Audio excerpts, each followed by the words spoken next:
Olá, meus queridos, tudo bem com vocês? Professor Gil aqui na área. Bem-vindos a mais essa videoaula e vamos falar sobre orações subordinadas adjetivas. Então se prepare aí. E o que é mesmo uma subordinada? É aquela oração que depende de outra para fazer sentido. Mas e as orações adjetivas? Bom, são aquelas que se encaixam na oração principal e funcionam como adjunto adnominal. Então, a gente vai precisar de ter aí um período composto. Mas não fique nervoso, nervosa. Adjunto adnominal é tranquilo, é fácil, você vai ver, você já até conhece. É um termo acessório e, por ser um termo acessório, ele não é essencial na oração. Então, esse termo acessório tem a função aí de caracterizar ou determinar um substantivo. Por exemplo, pode ser um artigo, um numeral, um pronome, um adjetivo ou locução adjetiva. Nesse caso, vamos tratar especificamente dos adjetivos, ou seja, esse adjunto adnominal, também chamado adjetivo. Bom, são dois tipos de orações subordinada adjetivas. Mas vamos ver primeiro as formações dessas orações. Então vejamos, eu admiro alunos estudiosos.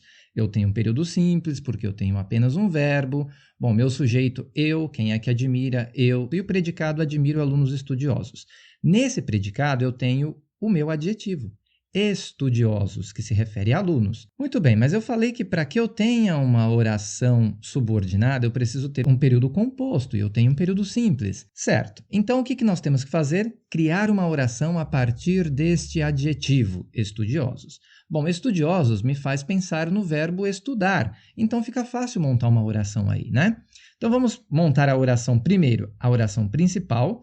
Eu admiro alunos, certo? E aí, aquela palavrinha mágica que eu já havia dito em aulas anteriores sobre oração subordinada, que. Então, vai ficar, eu admiro alunos que estudam. E assim, automaticamente, você cria a sua oração subordinada adjetiva. Adjetiva porque mesmo foi formada a partir de um adjetivo. Nesse caso, estudiosos. Tranquilo, não é? Simples. E aí, você tem, então, a oração subordinada adjetiva e um período composto. Composto por quê mesmo? É formado por duas orações. Composto por duas orações. Vejamos outro exemplo. Pessoas esforçadas alcançam seus objetivos. Novamente, um período simples, porque eu só tenho um verbo, o verbo alcançar, né? Eu tenho o meu sujeito, porque quem é que alcançam aí os objetivos? Pessoas esforçadas. Vejam que dentro desse sujeito eu tenho meu adjetivo, esforçadas. Então, é a partir desse adjetivo que eu vou formar a minha oração subordinada adjetiva. Então, vai ficar assim: pessoas que se esforçam alcançam seus objetivos.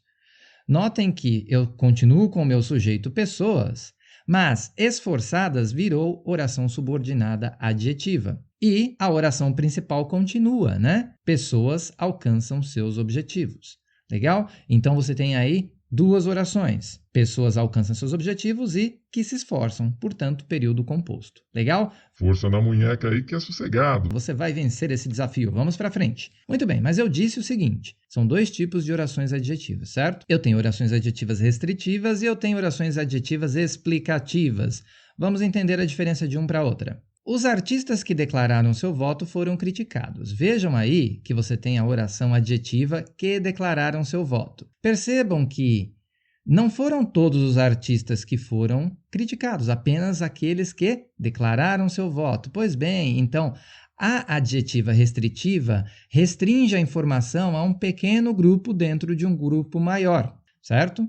E as orações adjetivas explicativas? Bem, estas vão trazer aí uma explicação ou informação adicional. Então, os jogadores de futebol que são iniciantes não recebem salários.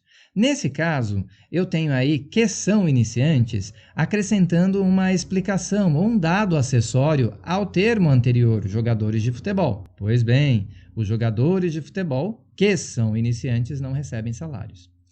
Um dado importante sobre as orações adjetivas explicativas é que elas estarão aí separadas por vírgula. Enxergou a vírgula? Você já sabe que é explicativa. Importante sobre as orações adjetivas, fiquem de olho. Possuem função sintática de adjetivo, são iniciadas por pronome relativo.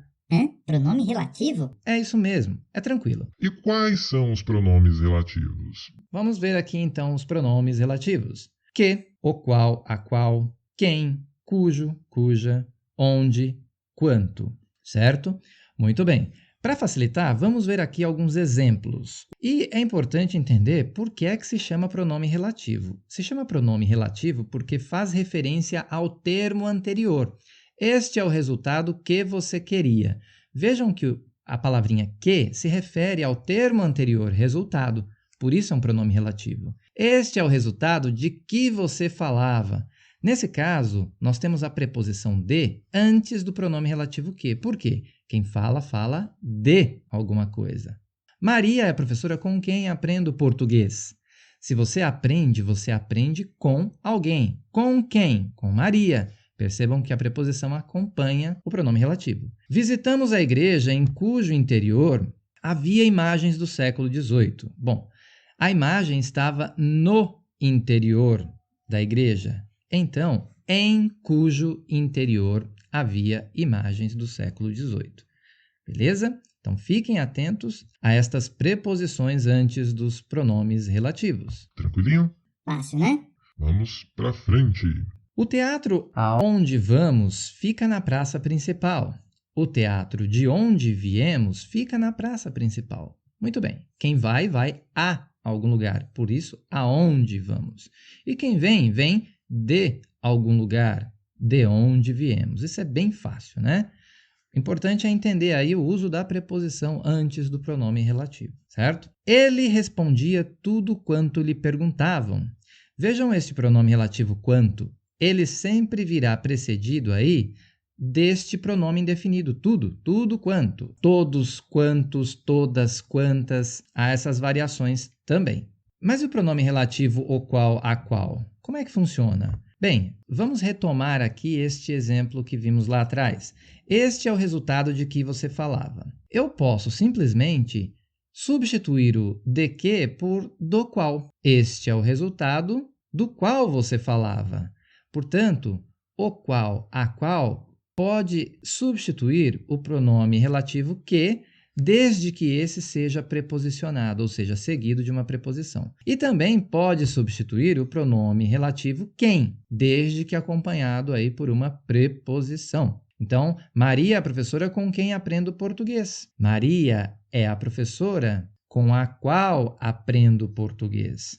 Pois bem, é super simples usar o qual, a qual. Ele sempre será usado acompanhado de uma preposição. Tranquilo? Maravilha! Fácil, fácil, não? Então, se você gostou, se inscreva, compartilhe com os amigos, curta aí e não esqueça de acionar o sininho para receber as nossas notificações. Um grande abraço, até a próxima e bye bye!